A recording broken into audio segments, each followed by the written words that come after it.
What if you've heard of the Mask Slayer, but you don't know what it is? Or what if you need to do something with props that precludes you from using it for, let's say, a bug on your live stream? What do you do then? Well, stick around and we'll talk about it. Presented by Church Tech U, it's the ProPresenter Show. On today's show, what is the Mask Slayer and how can you use it? Including some kind of hacky things to do. Hi, and welcome again to the ProPresenter Show. This is the show that I teach you all about ProPresenter. My name is Paul Allen Clifford. And before we get started, if you've ever been curious what you would use the Mask Slayer for, go ahead, tell me about it in the comments below. So, let me start off by saying I think that there are a couple of uses of the Mask Slayer that maybe are things you should consider, and then we'll talk about at least one other hack that you can do with it. So, first thing, when the Mask Slayer was first introduced in ProPresenter, the only thing I could think of to do with it was environmental projection. So when I'm teaching my in-person classes, I actually talk about Walt Disney World, Disneyland. They used to do, I don't know if they still do, it's been a while since I've been there. They used to do environmental projection on Cinderella's castle, and there would be like a dragon crawling up it, stuff like that. Well, in order to keep the projector from projecting behind the castle onto like It's a Small World or whatever, they would mask that off. Now, I don't think they were using ProPresenter, although there are secular companies that do. But it's basically the same idea. So while you don't have a large castle that you're probably doing environmental projection on, what if you wanted to do like a Christmas play or an Easter play, and instead of doing spending like a week building Jerusalem out of paper mache, you could just have a projector that projects the scenes, and then it's simply a matter of switching between slides to change scenes.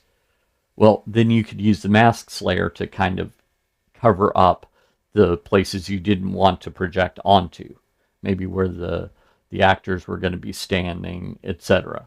So that's one use of it. But that may be something that you're like, well, maybe once a year, maybe we would do something like that.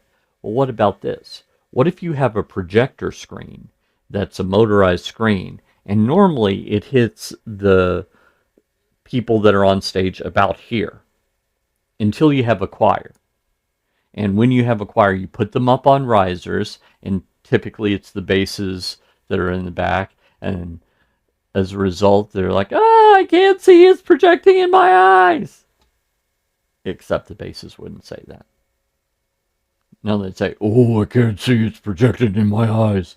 So they're not whining. I'm just giving them a hard time because some of my best friends in the world are basses. I'm more of a baritone or a tenor too. But anyway, what you could do is you could use the Mask Slayer to mask off the bottom of the projection, and then maybe just lift up the motorized screen a little bit higher. It still would technically be projecting in their eyes, but a very dark color, so they would probably not notice it nearly as much. So that may be another use case for it. But let's head over to ProPresenter here, and let's talk about the Mask Slayer, where you access it and everything. So one place you can do it is if you go to More here and then Mask Editor here at the bottom. You can do that here next to the word mask. Click on the little plus button and you can add shapes. So for example, let's add a rectangle. Now I could put that here at the bottom, and when I do that, make sure that I go all the way over. You won't have to hide yourself. There we go. Then that would be a use case for, just masking off the bottom of the screen. Now you would want to make sure that you put lyrics and stuff right there on the top portion of the screen so they're not masked off, because this is the topmost visual layer in ProPresenter. So that would be one use case for it. If I right click here and duplicate, maybe you want to have something that's a little more cinematic. And if that's the case, then maybe you right click, duplicate that, and then drag it up here, and now you can have an ultra wide screen like it's a movie theater screen. This one is, maybe a little bit more environmental projection, so maybe you've got a corner where there's something that you don't want showing. You could do that, and of course we can do all sorts of shapes here, so I could do like an ellipse and maybe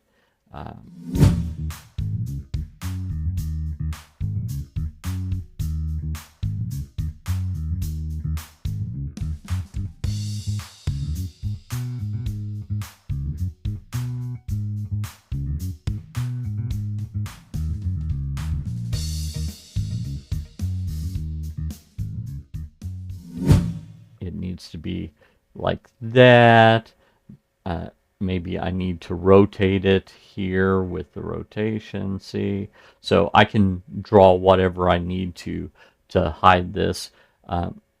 Basically, I could put this up and then click show down here, and it would put up those masked areas at that time while I was testing all of that out.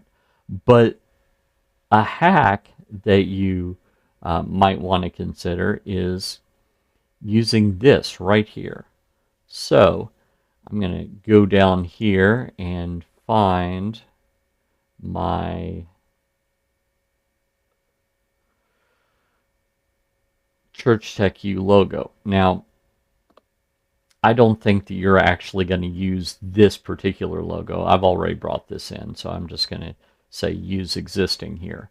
But notice that this has transparency all the way around. That's because this is a PNG file.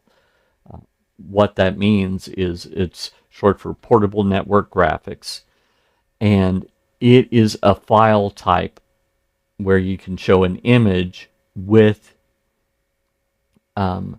transparency in it, unlike a JPEG. And so I would ideally I would make it a little bit smaller, but maybe I put it there, and then I keep this up on my live stream screen so that if anyone happens to bumble into finding your live stream and they don't know what church it is, they can know immediately because they probably see that logo on a church that they drive by on the way to the gym or on the way to work or whatever.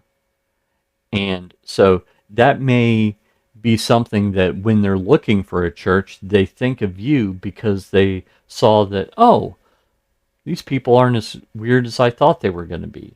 Because sometimes people have stereotypes that aren't true in their heads. And so just doing that might be a little something that would encourage someone to come to your church. Because a live stream is the front porch. It's not the back door. It's a way that a lot of people engage with the church before they decide if they're going to visit or not. So that's something else that you could do with it. Oh, I should say that this is how you edit them, but how you show them is you go up here into Edit Looks, and then for whatever screen you want, you click on the Ghostbusters symbol. So let's say it's the alpha would be my the one that I would use for my live stream. So I click on that, and let's click Save here. And now when we go back here to show, I go to alpha, you'll notice that that logo is there and it works perfectly fine. So that's something that you can do. In a previous tutorial I talked about putting that on the props layer, but I also said that in general, if there's a way to avoid using the props layer, maybe you should. So you could do that right there, putting it right there. So something else that you can do here in ProPresenter. If you like this, then I've got a cheat sheet for you, the masks cheat sheet, where I'll tell you all about using masks, some different ideas like the ones that we shared today. So if that's something that sounds good to you, head on over to TDM.fyi/progifts. Notice, there it is. Someday I'm going to get used to that. Notice the logo did pop in right there. Until next time, this is Paul Allen Clifford from TrinityDigitalMedia.com and ChurchTechU.com, reminding you to go out and change eternity.